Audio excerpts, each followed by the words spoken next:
une ambition insatiable, un esprit permanent de conquête, des meurtres, mais aussi des techniques très en avance sur l'époque.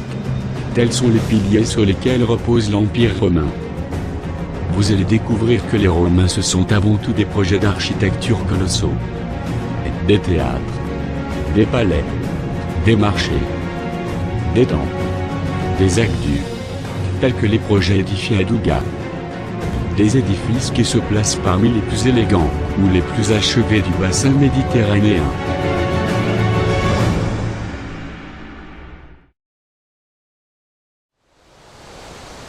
Il y a 2000 ans, Douga la Romaine est une petite ville d'environ 5000 habitants. Une ville qui se trouve à quelques kilomètres de la ville actuelle de Teboursouk, sur un plateau offrant une vue dégagée sur les plaines environnantes baignées par l'Orient Calais. Les Puniques ont exploité la fertilité de cette région. On y produisait du vin, de l'huile, et également des céréales. La ville disposait de matériaux de construction que l'on pouvait exploiter directement sur place. De toutes les innovations, celle qui va vraiment tout changer est l'eau courante.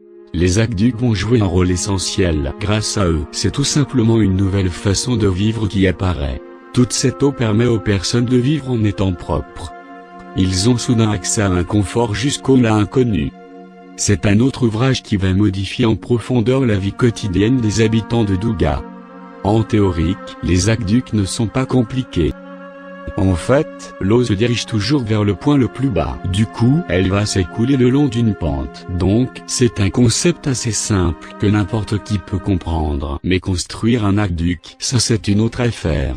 Regardez comment les Romains construisent leurs aqueducs.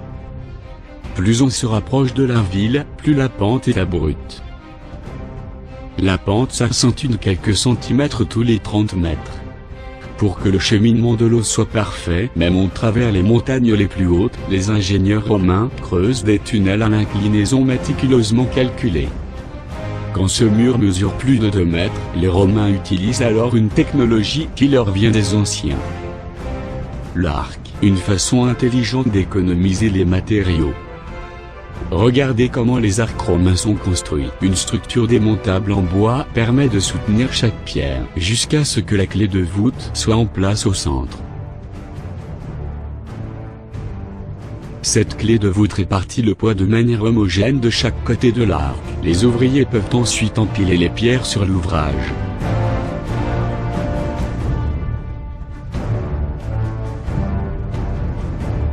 Une fois l'eau est arrivée dans la ville, chaque aqueduc s'écoule dans 3 réservoirs. Un pour les fontaines cubiques d'eau potable, un deuxième pour les bains publics, et un troisième réservé aux empereurs et aux riches romains qui paient pour avoir leur propre eau courante. Un concept très en avance sur son temps.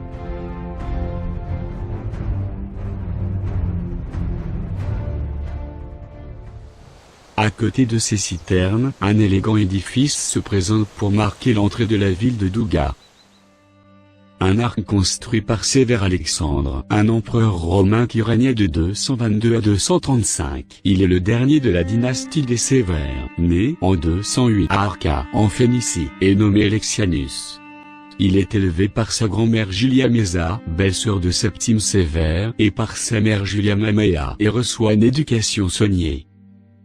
Il a construit son arc de Sévère Alexandre, daté des années 222-235, qui est relativement bien conservé.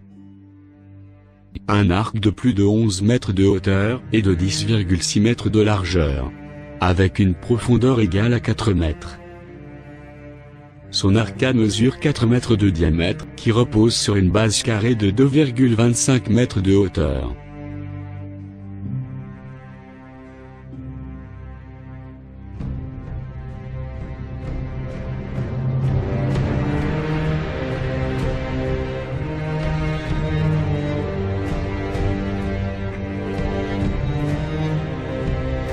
Cet arc a une seule baie, marquée à l'entrée-ouest de la ville de Douga.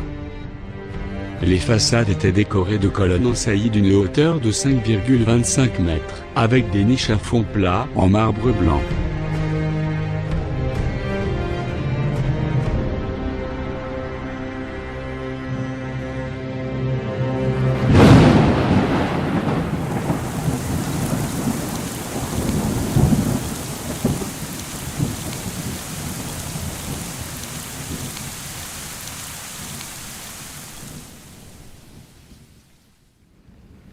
Toutes les rues convergent vers la grande place centrale au sommet de la ville.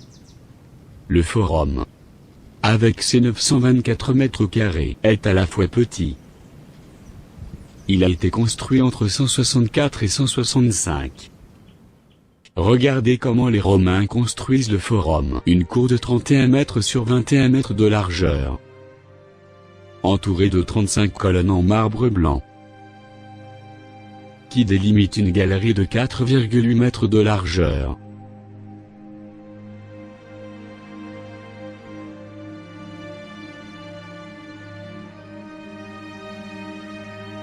Il est le centre politique et religieux de la ville, et le lieu de rassemblement des citoyens de Douga.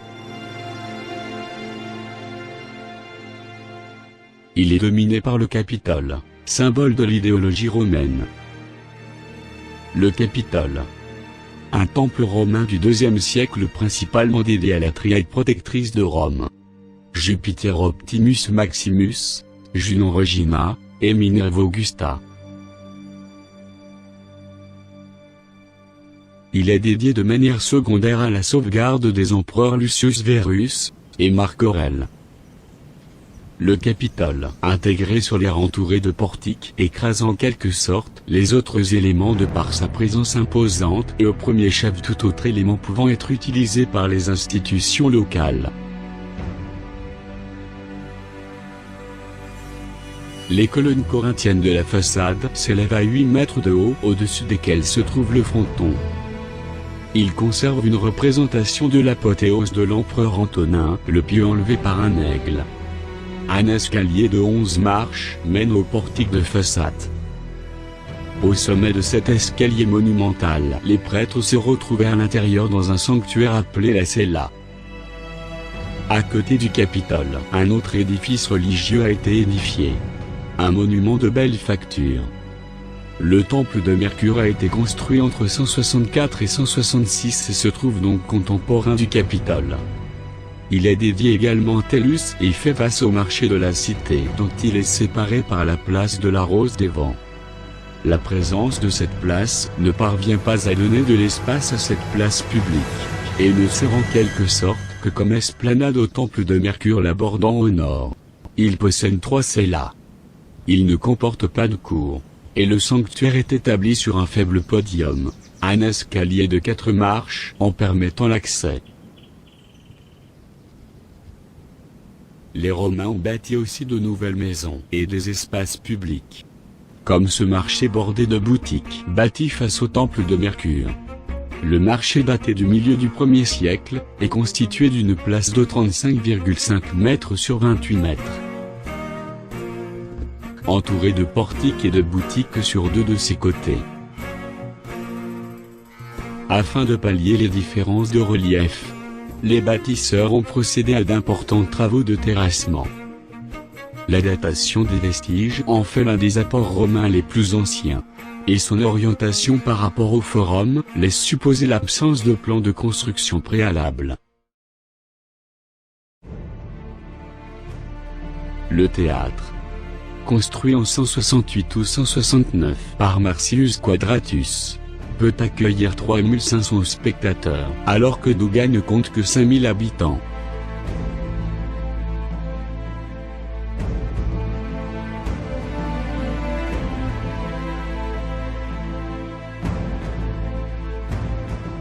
Voyez de quoi est composé le théâtre de Marcius, une forme d'un demi-cercle de 67 mètres de diamètre, qui repose sur une série d'arcades et qui présente la partie réservée aux spectateurs et appelée cavea, dans laquelle on trouve le siège d'honneur, la partie réservée aux riches et aux nobles, revêtue d'un marbre blanc.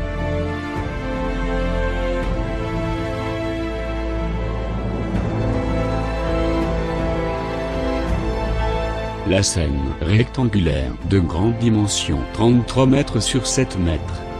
C'est l'espace réservé pour les artistes pour présenter leurs scènes théâtrales, les poésies, les jeux gimniques ou bien d'autres activités. Le toit de la scène est d'une hauteur de 16 mètres, construit en bois, et contient des formes géométriques simples pour la décoration et le traitement acoustique.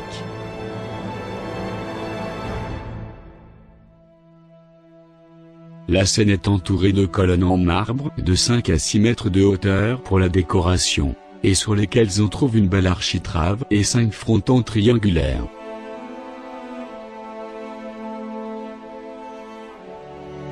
Ce type d'édifice apparaît dès le règne d'Auguste comme un élément fondamental de la parure monumentale d'une cité.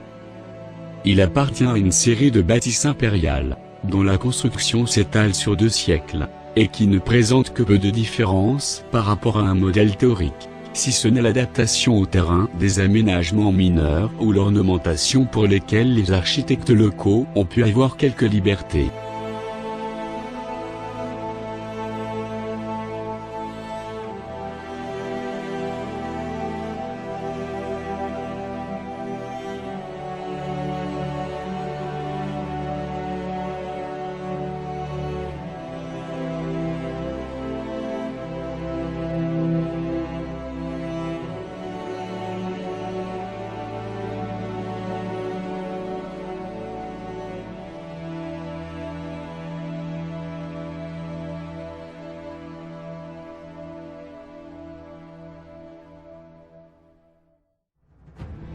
Les Romains ont tout fait pour satisfaire leur ambition et leur appétit.